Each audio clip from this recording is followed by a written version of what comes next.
Hola a todas y todos, mi nombre es Rodrigo Calderón y les doy la bienvenida a esta semana del curso Resto de Químicas de la Facultad de Medicina. Hoy comenzaremos nuestro estudio hablando de conceptos básicos relacionados con la materia. Vamos a comenzar definiendo los objetivos que vamos a tener en la actividad de hoy. Vamos a definir conceptos básicos asociados al estudio de la química, describir las principales leyes que rigen el comportamiento de la materia y la energía, y describir la importancia del método científico en nuestro estudio general. Para comenzar, vamos a decir que la química es el estudio de la materia y los cambios que ésta experimenta. Es una ciencia que se considera ancestral, cuyos orígenes datan de la época griega, aunque muchos de sus fundamentos comienzan recién en el siglo XVIII y XIX. Su importancia aplica a diversos ámbitos en nuestras actividades cotidianas y en procesos fundamentales para la vida. Muchos de los procesos de cambio que veremos en estos días son esenciales para la obtención de energía que permite mantener a las células en funcionamiento.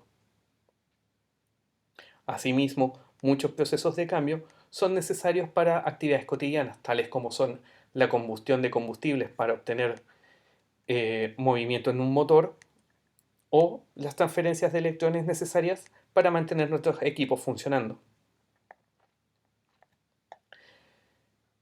Dos conceptos que son clave en el entorno químico son los conceptos de materia y energía. La materia se define como todo aquello que ocupa un lugar en el espacio y que tiene masa. Y según sus características, existen varios subtipos de materia, que dependen de la composición y las propiedades de cada una de estas entidades. Por su parte, la energía se define como la capacidad de realizar un trabajo. El trabajo puede ser en torno a fenómenos mecánicos, como ocurre en el motor de un vehículo, o asociado a reacciones químicas, donde se libera energía de distintas maneras. Considerando esto, la energía no puede crearse ni destruirse, y solo puede transformarse en otras manifestaciones, tales como son la luz, el calor o el mismo trabajo.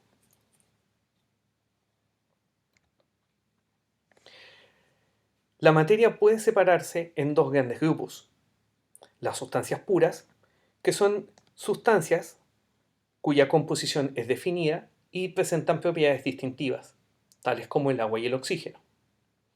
O pueden ser mezclas cuando ocurren combinaciones de dos o más sustancias que aún conservan sus propiedades individuales.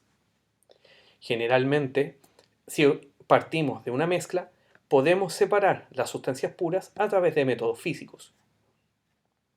Las sustancias puras, a su vez, pueden separarse en compuestos o elementos. Los elementos van a ser sustancias que no pueden separarse en otras más sencillas por medios químicos, donde asociamos generalmente al concepto de átomos como unidad mínima funcional. Cuando dos o más elementos reaccionan entre sí, pueden formar compuestos. Para poder convertir estos compuestos a elementos o elementos a compuestos, requiere la ocurrencia de un proceso químico o reacción. Eso implica que para poder separar los compuestos en sus elementos fundamentales, necesita un proceso químico de por medio. En el caso de las mezclas, hay dos subdivisiones: las mezclas homogéneas, donde no se distinguen ninguno de sus componentes por separado, tal como ocurre con el aire, el cual se compone mayoritariamente de nitrógeno, oxígeno y otros gases en menor cantidad. Las mezclas heterogéneas, por el contrario, son aquellas donde se distinguen adecuadamente las sustancias que las forman. Por ejemplo, si tomamos una muestra de agua de mar, al cabo de unos minutos veremos cómo los componentes no solubles empiezan a depositarse en el fondo del vaso. O en el caso de las bebidas gaseosas, donde al cabo de un tiempo podemos observar cómo el gas aparece separado de la fase líquida de la bebida.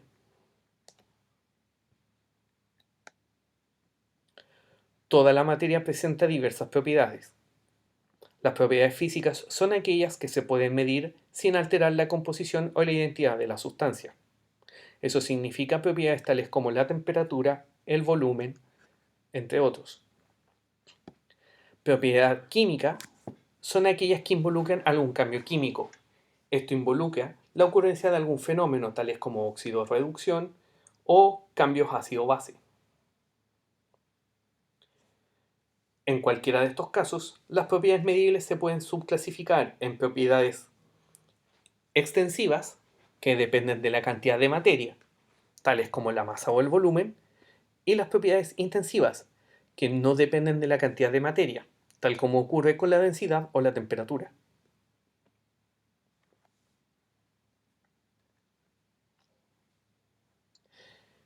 Asimismo, la materia puede entrar en al menos tres estados: el estado sólido, el estado líquido y el estado gaseoso o gas. La diferencia entre estos estados es la distancia que existe entre los elementos o compuestos que forman parte de estas entidades. Los sólidos suelen tener mayor cercanía o distancias más cortas entre las partículas que forman parte de la materia. Por lo general son estructuras rígidas cuyos volúmenes no van a cambiar en el tiempo. Los líquidos van a tener una distancia ligeramente mayor y van a adoptar la forma del recipiente que los contenga. En el caso del gas, van a ser sustancias donde la distancia entre las partículas va a ser muy alta en comparación a los otros dos casos. Esto también está asociado a un concepto como el cual es la energía cinética, donde en el estado sólido hay menos energía cinética, mientras que en el gas hay mayor energía cinética asociada al movimiento. Eso implica que en el estado gaseoso las partículas tenderán a moverse de manera más desordenada y aleatoria, tratando de ocupar todos los espacios disponibles del recipiente que los contenga.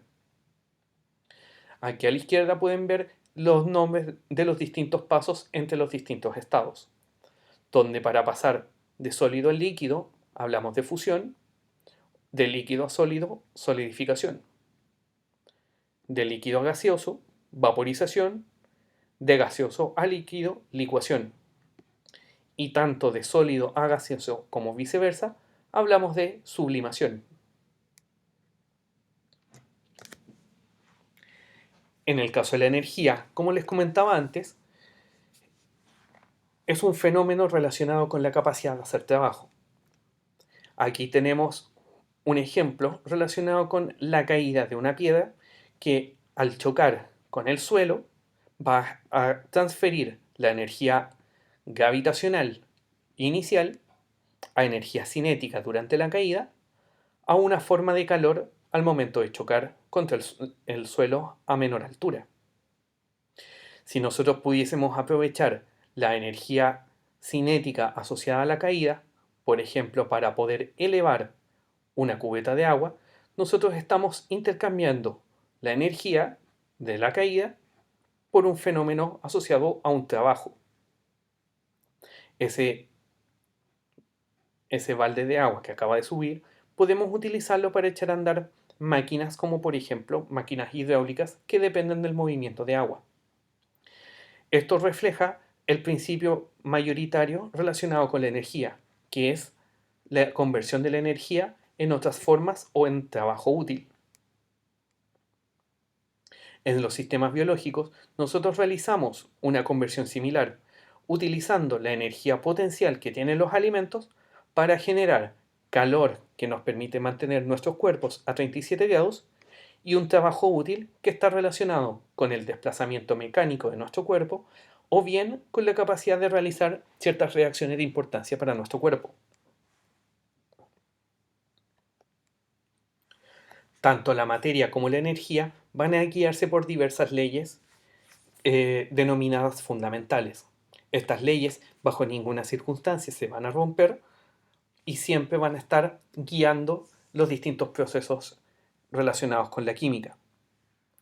Algunas van a estar relacionadas con las reacciones químicas como tal. Van a existir leyes de comportamiento de los gases, que van a tener un comportamiento distinto a lo que sucede con los sólidos, y leyes de la termodinámica que establecen las interacciones durante las transferencias de energía. La primera ley fundamental es la ley de Lavoisier o de conservación de la materia, la cual establece que en cualquier reacción química ordinaria, la masa permanece siempre constante. Esto es, la masa consumida de los reactivos siempre será igual a la masa de los productos. Esta ley fue enunciada una vez que se estudió la teoría del flogisto, donde al cabo de un tiempo de reacción, en los productos desaparecía un material el cual no se tenía mucha certeza de cuál era. Y fue Lavoisier quien descubrió que ese elemento que se perdía, que denominaban flogisto, habitualmente se asociaba a vapores que no eran considerados durante la reacción.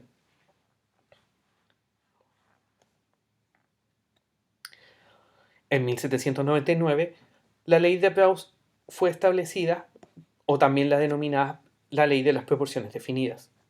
Esta ley implica que muestras diferentes de un mismo compuesto siempre van a contener los mismos elementos y en la misma proporción de masa. Esto significa que sin importar en qué punto del planeta me encuentre, si yo tomo una muestra de agua, siempre va a tener la misma proporción y cantidad de oxígeno y de hidrógeno. Esto es, siempre tendrán la misma fórmula química y la misma distribución de masa de cada uno de los elementos. En 1802, Dalton propuso la que denominó la ley de las proporciones múltiples, que establece que si dos elementos pueden combinarse para formar más de un compuesto, la masa de uno se mantiene fija y la del otro elemento siempre mantendrá una proporción de números enteros pequeños.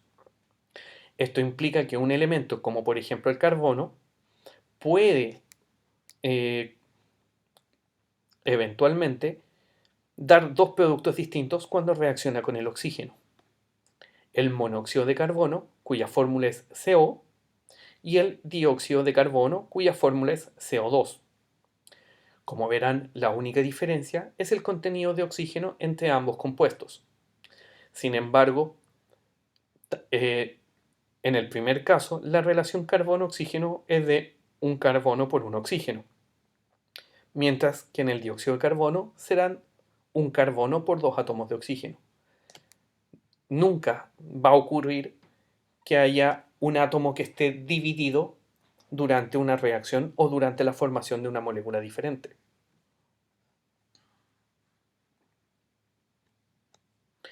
En el caso de los gases, existen algunas reglas relacionadas con el comportamiento que estos tienen en los contenedores que los sostienen.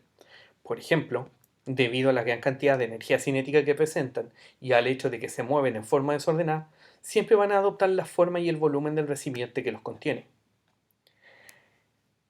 Debido a esto, también son capaces de ser compresibles, es decir, si cambiamos la presión, podemos reducir el volumen haciendo que ocupen menos espacio.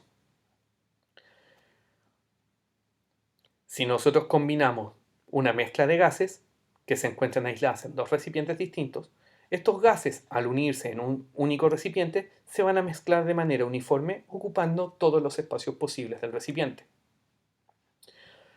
Y debido a la distancia que ocupan las distintas partículas presentes en el gas, la densidad de los gases es mucho menor que los sólidos líquidos. Por tal motivo, se aplican ciertas leyes especiales para el manejo de estas sustancias. La primera es la que se denomina la ley de Boyle o la relación presión-volumen, que establece que para una cantidad definida de un gas a una temperatura constante, a medida que la presión aumenta, el volumen se reduce de manera proporcional, lo cual podemos establecer con esta pequeña igualdad donde presión y volumen van a ser igual a un valor constante. La segunda ley es la que tiene relación entre la temperatura y el volumen, la que se conoce como la ley de Charles y Gay-Lussac. En esta ocasión, a una presión constante, el volumen de un gas aumentará si se aumenta la temperatura y disminuye si la temperatura desciende, lo que comúnmente se anota como volumen partido por temperatura igual a un valor constante.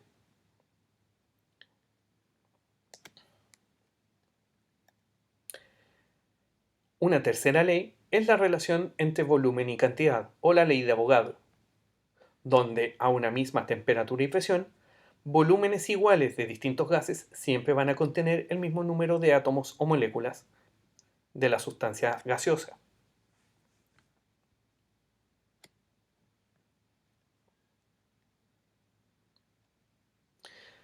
Al considerar estas tres leyes, las leyes de presión-volumen, volumen-temperatura y volumen-cantidad de gas, podemos establecer una relación combinada, lo que se denomina la ecuación del gas ideal. Esto significa que para una cantidad determinada de gas, vamos a tener una presión fija ocupando un volumen determinado a una temperatura determinada. Para poder mantener un valor constante, nosotros generamos una proporcionalidad que nos da un valor denominado el valor constante de los gases, que es el valor de R que ustedes conocen del colegio, 0,082 litros atmósferas dividido mol Kelvin.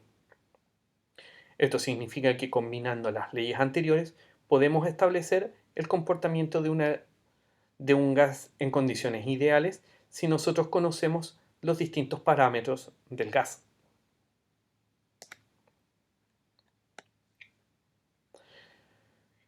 Hasta este punto, todas las leyes involucraban el uso de gases de una sola naturaleza o de un solo tipo. ¿Qué sucede cuando hay una mezcla de gases?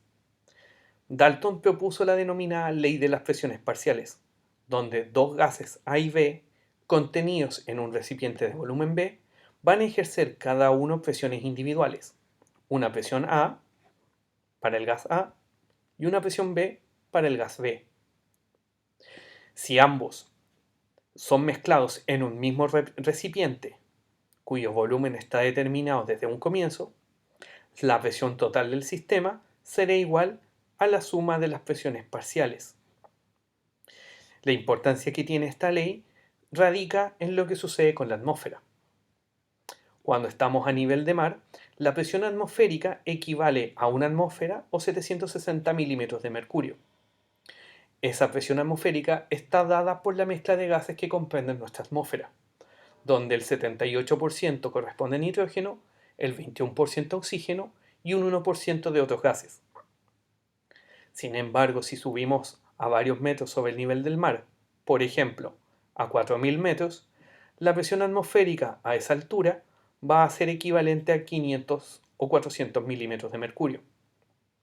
Esto implica que aunque la presión total va a estar disminuido y la cantidad de gases va a ser equivalente, las presiones parciales de cada uno de los gases va a ser reducida. Esto cobra importancia cuando analizamos los efectos que tiene la altura geográfica sobre las personas cuando sufren el fenómeno de apunamiento. En el caso de las energías, las leyes que gobiernan la transferencia de estos están contenidas en un concepto denominado la termodinámica. Esta rama de la ciencia corresponde al estudio científico de la conversión de calor y otras formas de energía. Las leyes de la termodinámica van a gobernar el flujo de energía durante un proceso, los que forman parte de un sistema que es la parte del universo que se estudia. Es decir, nosotros no estudiamos el universo completo, sino que una porción aislada que denominaremos sistema. Un sistema puede ser un tubo de ensayo, un matraz de reacción o incluso los seres biológicos, cuando los aislamos del estudio del universo. Los sistemas pueden ser sistemas abiertos que permiten el intercambio de materia y energía, como todo ser vivo. Los sistemas cerrados que solamente permiten el intercambio de energía, por ejemplo, un frasco hermético. O los sistemas aislados donde no hay intercambio ni de materia ni de energía. Que esto, por ejemplo, sucede cuando nosotros tenemos un termo, el cual se supone debería estar aislado y por lo tanto no habría intercambio de calor, razón por la cual pueden conservar la temperatura por más tiempo. También existen los sistemas en equilibrio, donde las propiedades entre dos sistemas o entre el sistema y el universo son iguales y no varían en el tiempo. Existen 4 grandes leyes o principios ligados a la termodinámica.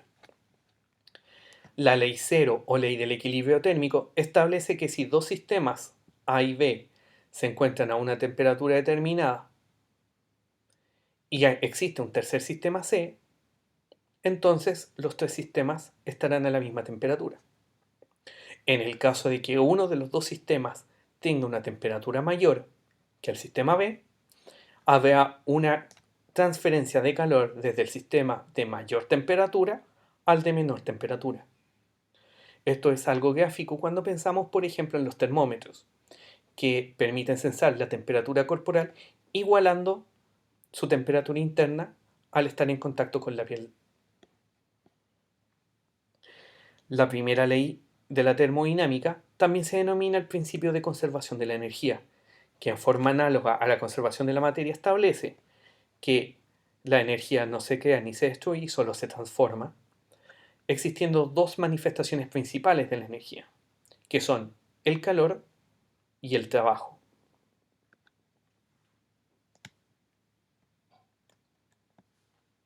La segunda ley habla acerca del orden o desorden del universo e incorpora una definición denominada entropía. La entropía o grado del desorden del universo tienden a aumentar para todos los procesos cuando estos son espontáneos. Es decir, siempre es más probable desordenar un sistema que mantenerlo ordenado. La tercera ley, o la ley del cero absoluto, establece que existe un punto de temperatura donde la energía cinética es cero, pero esa temperatura no puede alcanzarse por ningún procedimiento en un número finito de pasos. Debido a que es imposible lograr el cero absoluto, este valor de temperatura es un punto teórico, cuyo valor numérico es de menos 273,15 grados Celsius, lo que es equivalente a una temperatura de 0 Kelvin.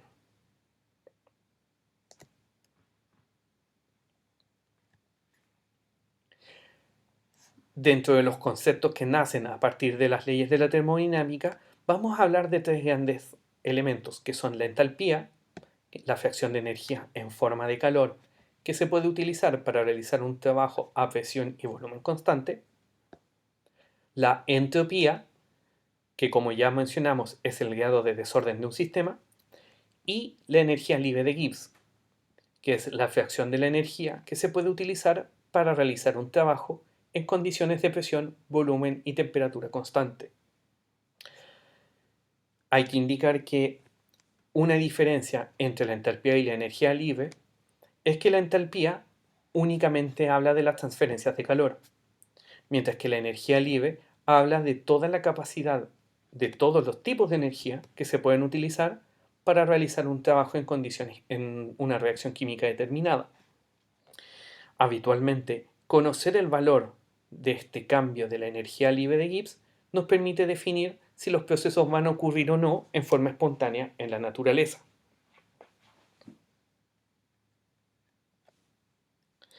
Si nosotros miramos cualquier proceso químico, si nos enfocamos en el flujo de calor, cuando la diferencia de entalpía del sistema sea menor a cero, hablamos de que el proceso es exotérmico, esto es, el proceso va a liberar calor al ambiente. Cuando la diferencia de entalpía es mayor a cero, hablamos de que es un proceso endotérmico y que por lo tanto va a restar calor desde el entorno hacia el sistema. Si lo hablamos en torno al flujo de energía, cuando la diferencia de energía libre es mayor a cero, el proceso se denomina un proceso endergónico, es decir, requiere la aplicación de energía y por lo tanto es un proceso que no es espontáneo. En cambio, si la diferencia de energía libre es menor a cero, hablamos que el proceso es exergónico y por tanto ocurre en forma espontánea.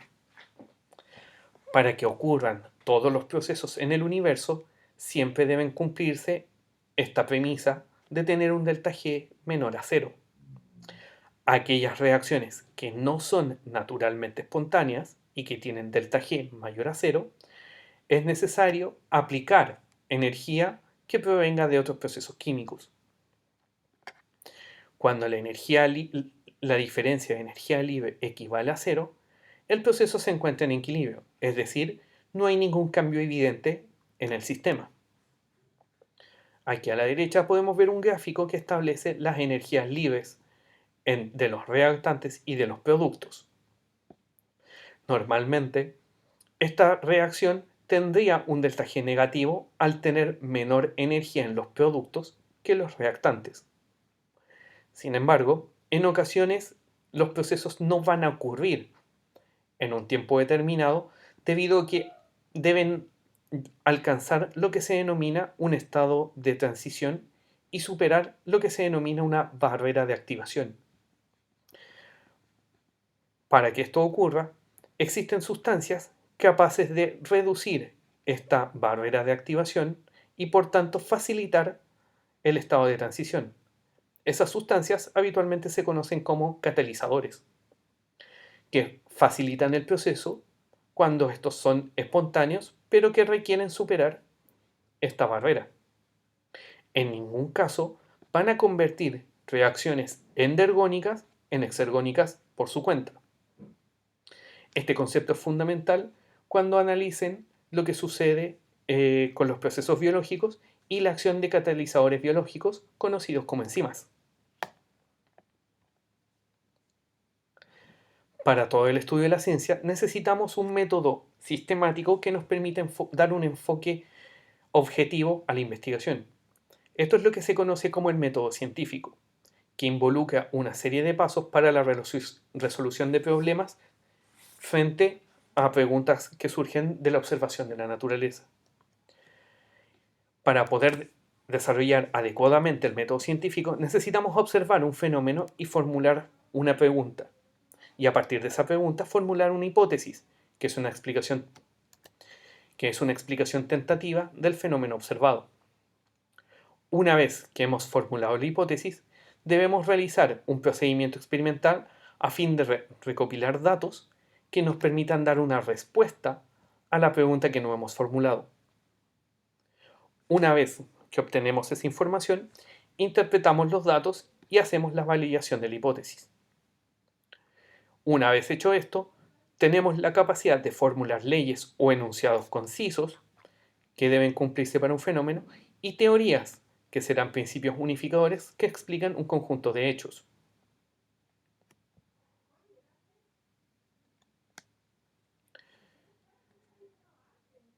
Como parte del método científico, también tenemos que ponernos de acuerdo en las nomenclaturas y los sistemas de medida más adecuados para realizar las observaciones en la naturaleza.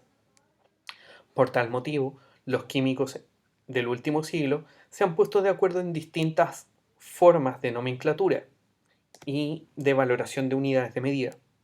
Es por eso que existe el denominado Sistema Internacional de Medidas para distintos parámetros, tales como la longitud, la masa, el tiempo, la temperatura, entre otros. El manejo de estas unidades básicas es fundamental para que todos estemos hablando el mismo idioma en términos analíticos. En muchos casos, las unidades de medida pueden requerir algún prefijo que indique alguna subdivisión más pequeña o un conjunto más grande de unidades, ¿no? Tales como los prefijos nano, micro, mili o los prefijos mega, giga o tera, dependiendo de la cantidad de material que nosotros tengamos. Algunos de estas unidades ustedes las manejan por distintos conceptos. Por ejemplo, conocen la masa, cuya unidad de medida es el kilogramo, y que está definido por masas de un patrón conservado en condiciones herméticas en una bóveda en Europa. Nosotros sabemos que del kilogramo podemos obtener los gramos, los miligramos o los microgramos. En el caso de la temperatura, siempre vamos a utilizar como unidad de medida del sistema internacional el grado Kelvin. Algunos países utilizan la temperatura en grados Fahrenheit, pero esto no corresponde a las unidades internacionales. Lo mismo ocurre con la temperatura que usamos nosotros en Celsius en Latinoamérica. En el caso del volumen, la unidad base es el metro cúbico, aunque nosotros utilizamos de manera más frecuente el litro, que es una fracción del metro cúbico. En el caso de la cantidad de sustancia, utilizamos el mol, que es aquella cantidad de sustancia que contiene tantas entidades elementales como las que hay en 12 gramos del isótopo de carbono 12. Esta cantidad de entidades elementales se conoce también como el número de Avogadro, donde un mol de sustancia equivale a 6,022 por 10 elevado a 23 unidades. En esta imagen podemos observar un mol de distintas sustancias, tales como el carbón, el azufre, el cobre, el plomo o el mercurio.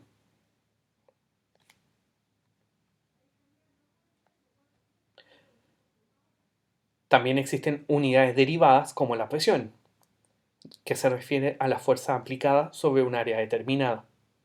La fórmula de presión equivale a una fuerza dividida en un área. Las unidades del sistema internacional que corresponden a la presión son de Newton partido por metro cuadrado o el denominado Pascal, que es exactamente lo mismo. De manera análoga, podemos utilizar la presión atmosférica estándar, que es la presión que soporta una columna de mercurio de 760 milímetros a nivel de mar a 0 grados Celsius, lo que habitualmente es conocido como una atmósfera de presión. Esta atmósfera, que equivale a 760 milímetros de mercurio, equivale a 1,013 por 10 elevado a 5 pascales. En resumen, la materia es todo aquello que ocupa un espacio y tiene masa, y según su composición pueden ser elementos o compuestos, sustancias puras o mezclas. La energía es la capacidad de hacer un trabajo y siempre está transformándose en diversas expresiones, tales como luz, calor y trabajo. La química estudia la materia y los cambios que sufre. Espero que esto haya sido de utilidad para ustedes y nos veremos en la siguiente cápsula.